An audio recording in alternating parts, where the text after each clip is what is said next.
In this video, we are going to learn how to do an inverted box pleat. So an inverted box pleat is kind of like a box pleat, but just from the opposite side. So here's the box pleat sample that we did, and there's two box pleats that are side by side, and we left no gap between them. But when we left no gap, we actually created an inverted pleat here in the middle. So this section right here in the middle is an inverted box pleat. Okay, this is from the right side. From the wrong side, though, we have two inverted box pleats that are side by side because of how we put this all together. Okay, so a box pleat is this section from the right side, and an inverted box pleat is this section from the right side. All right, so they're kind of interchangeable. It just depends on which way you fold your pleats. Remember, these are two knife pleats that are just going either toward each other or away from each other. So an inverted box pleat, you have your knife pleats from the right side going toward each other, and a regular box pleat are two knife pleats facing away from each other. So you can use either the technique for how we folded for our box pleats to create inverted box pleats. You just have to fold your fabric a little different. Okay, I'm starting to get a little complicated, so I'm going to slow down and switch gears a little bit. Okay, so these two are box pleats. This is an inverted box pleat. So for this sample, I'm going to show you a different way of marking your box pleats. Excuse me, your inverted box pleats. But you can use both for either direction. It just depends on how your brain wraps around it. These pleats can be a little complicated, so if you're unsure, just follow the steps exactly as I'm doing them.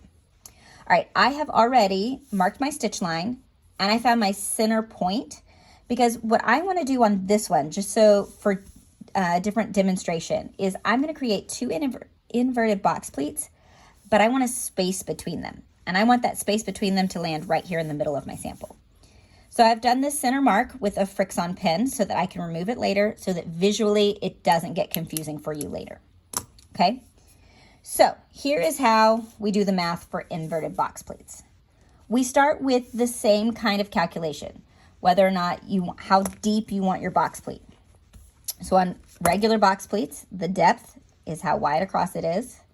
And on an inverted box pleat, it's the same thing, just from the other side. So it's from this edge to this edge. How deep do you want that?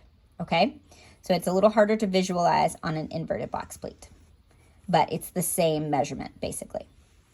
Okay, I'm going to do for the purposes of showing different math, I'm going to do a different box depth. So for this one, I'm going to do 3/4 of an inch. Okay, so my internal box depth is 3/4 of an inch.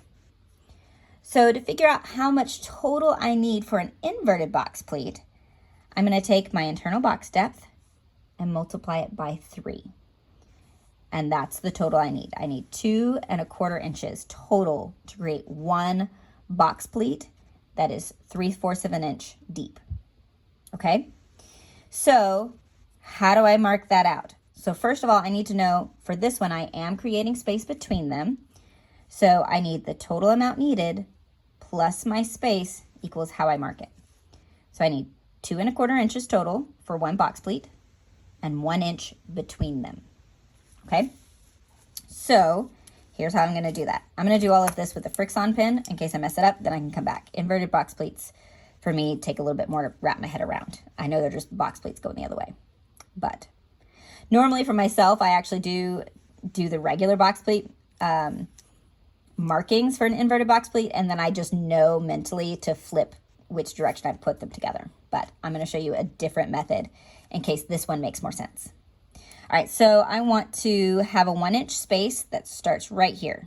Okay, so I'm going to split my space between my box pleats right in the middle there. So I'm going to go erase this line with the iron real quick. Okay, so there's the space between my inverted box pleats. There's no pleating that's going to happen between here and here. All right, so now I need to know the total amount for my box pleat. That's what I'm going to mark. So one box pleat is going to start here, and one box pleat is going to start over here.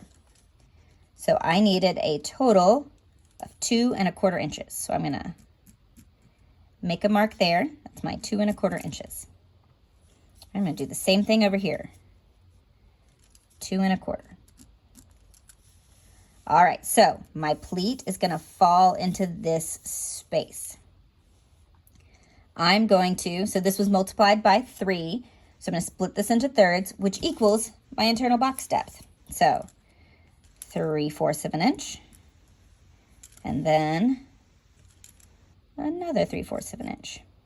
Okay, so for my internal box pleat, I actually have 4 markings total that tell me how I'm gonna fold this together. Okay, so let me mentally, all right, so this line goes to this line. This line goes to this line. Nope, other way, hold on. Sorry, I started doing the way that I usually do it, which is slightly complicated. Okay, so I want, for my internal box pleat, this line goes this way, okay. So when I'm marking from the wrong side for my internal box pleats, the arrows are going away from each other, and they go toward each other for regular box pleats, so they go away from each other.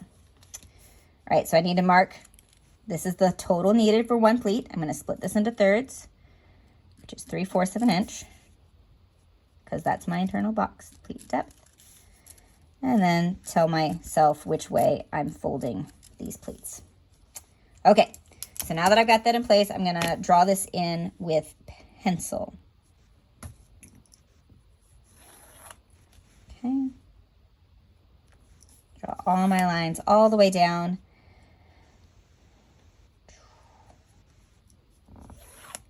So I know I can get this flat all the way through.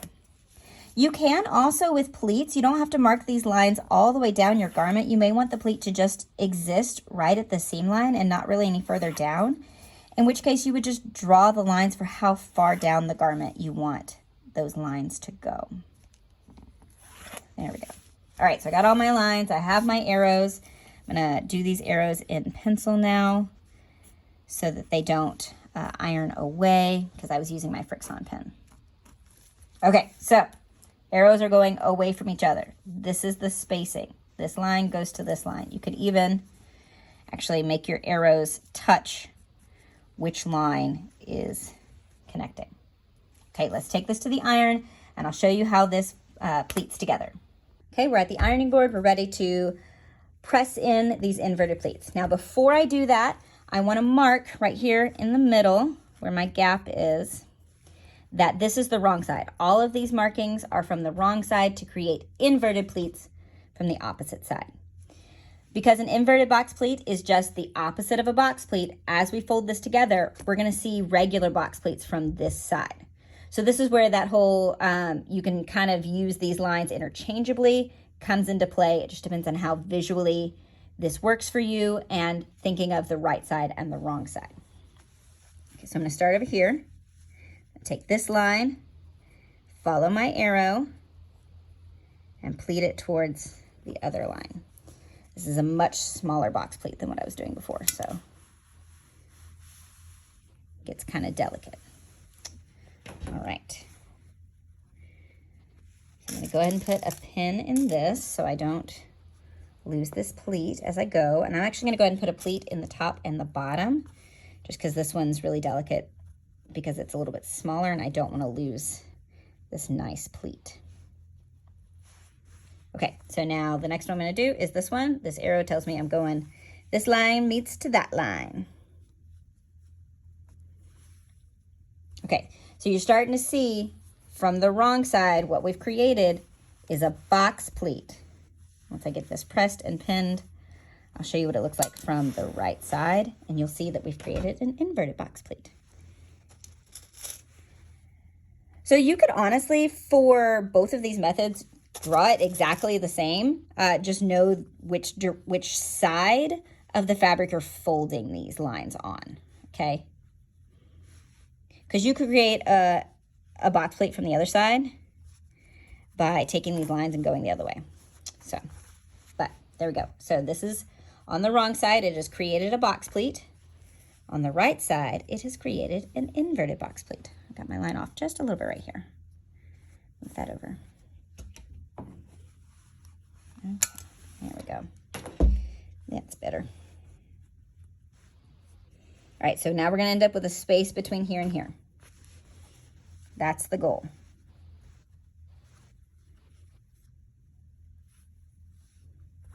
All right. Ooh, hot iron.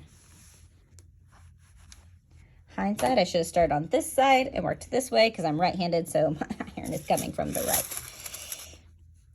Oh well. Hey, I know what I can do. I'll just flip this sample around. Because my lines are going all the way down, I don't really need to keep it going this way. All right, turn this around so that as I press, I'm not hitting these pins with my iron. Okay, so now this line goes to that one.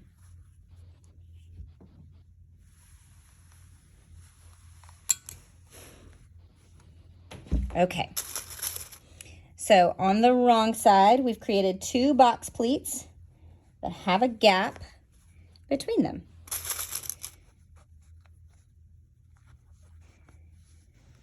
There we go. And then from the right side, there's 2 inverted box pleats. And the gap width looks longer here than what we measured it at. It's 1 inch, but that 1 inch does not include, or does include, excuse me, this half of the box plate. So there's the space from here to here is actually a little bit bigger because we calculated it with the internal depth. All right, so I'm gonna give this one more press on top. I'm gonna go stitch it, and then we will take a look at how this one compares to the regular box pleats. Okay, so now I have basted this together, and we've got 2 inverted box pleats that have a gap here in the middle. Okay, so here's how they compare. So these are inverted box pleats. If you look, there's actually a box plate right here in the middle. I know that's super confusing.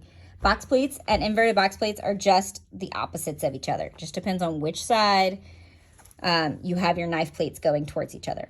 If you want an inverted box pleat from the right side, they go towards each other. If you want a regular box pleat from the right side, the knife pleats go away from each other. Okay? I hope that wasn't as confusing as it seems like it is, and that it's really simple and straightforward. But here is how box pleats function.